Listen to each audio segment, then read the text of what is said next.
करे रहे अकेला हूँ। आज की सत्संग सभा के महंत जी, संचालनकर्ता जी, संत समाज,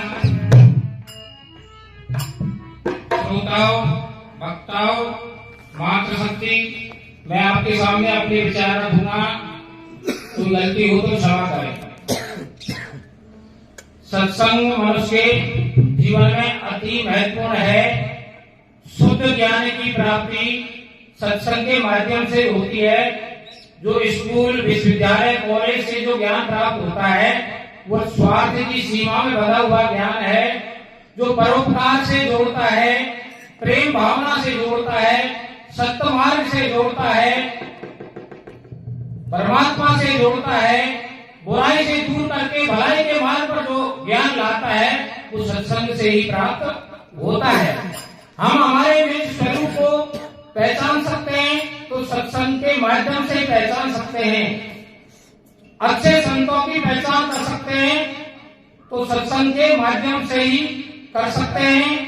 और संतों के पास जो शब्द मिलता है उस शब्द को पाकर के हम सुख की अनुभूति करते हैं, क्योंकि शब्द के अंदर सुख छुपा हुआ है और शब्द विधेय है, परमात्मा भी विधेय है। अतः संतों का दिया हुआ शब्द ही परमात्मा का स्वरूप है और हमारी जो श्रोता है वो आत्मा का स्वरूप है। शब्द और श्रोता का जब मेल मिलेगा तो हमको कल्याण का रास्ता प्राप्त हो जाएगा। हम भटके हुए जीव नहीं रहेंगे और सद्मार्ग पर चलते रहेंगे। कुछ लोग जो संत शरण में नहीं पहुंचे हैं वो आज भी दूसरे के खेल को बिगाड़ने में लगे हुए हैं। अपनी बहुमूल्य ऊर्जा को दूसरे का कार्य बिगाड़ने में लगे हैं। वो दूसरा का खेल को नहीं बिगाड़ सकते लेकिन स्वयं का बिगाड़ जरूर लेते हैं। आपने देखा होगा बहुत सी गृहस्थियां जो किसी जमाने में बहुत अच्छी थी, लेकिन जब उनके घर में बुराई का प्रवेश हो गया तो वो गृहस्थी चौपट हो गई।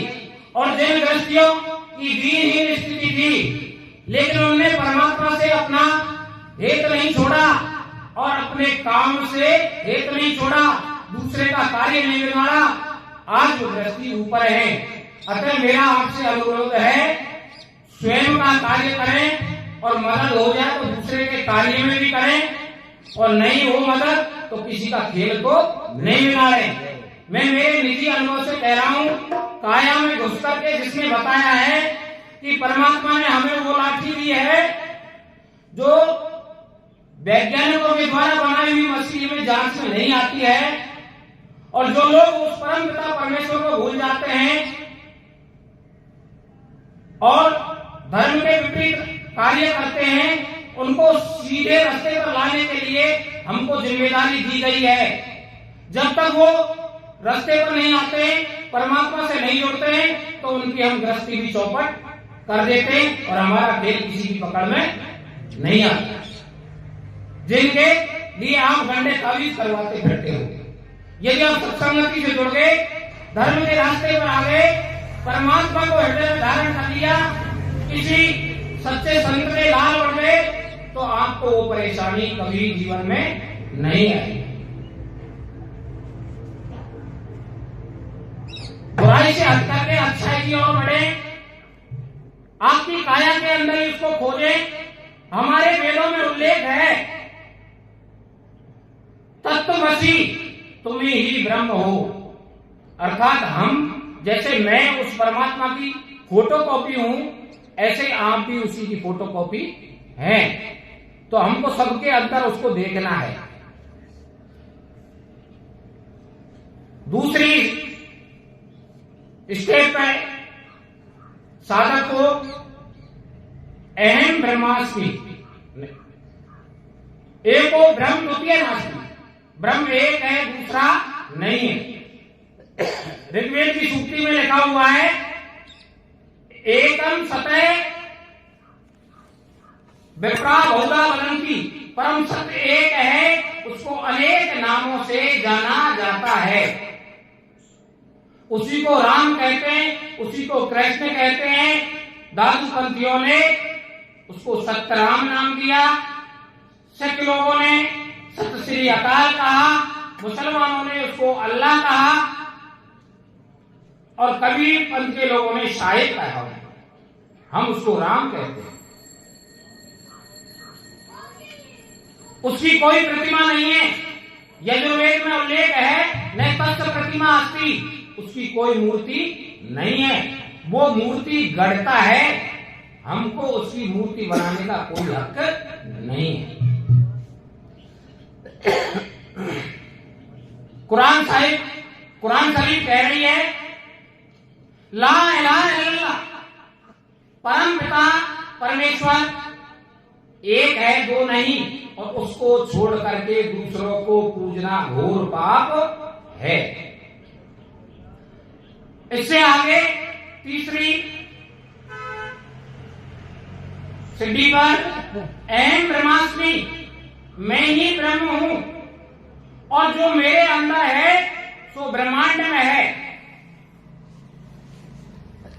अघोर पंथ के साधु कहते हैं यत पिंडे तत ब्रह्मांडे, जो पिंड के अंदर है वही ब्रह्मांड में है।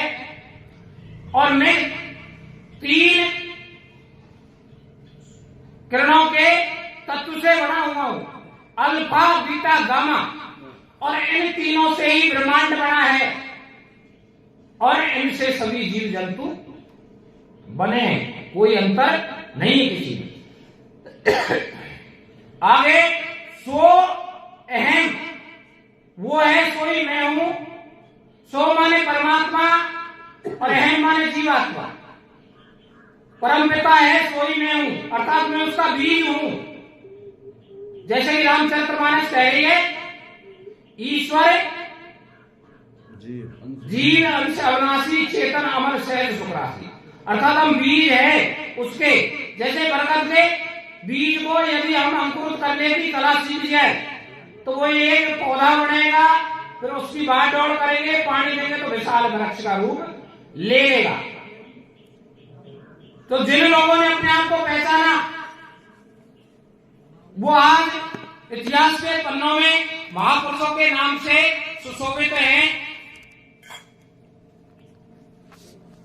कुरान शरीफ इसका उल्लेख कर रही है बभी अनफू शेकुल तब से, हे इंसान मैं तेरे हृदय में रहता हूं, तू मुझे देखता क्यों नहीं?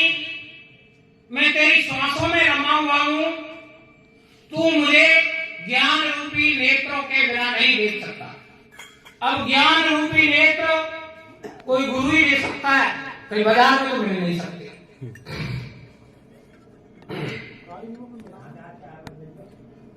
गीता जी कह रही है ईश्वर सर्वभूतानां हृदयेषु अर्जुन तिष्ठति, सर्वभूतानि यंत्राणि रूढ़ानि ब्राह्मण माया।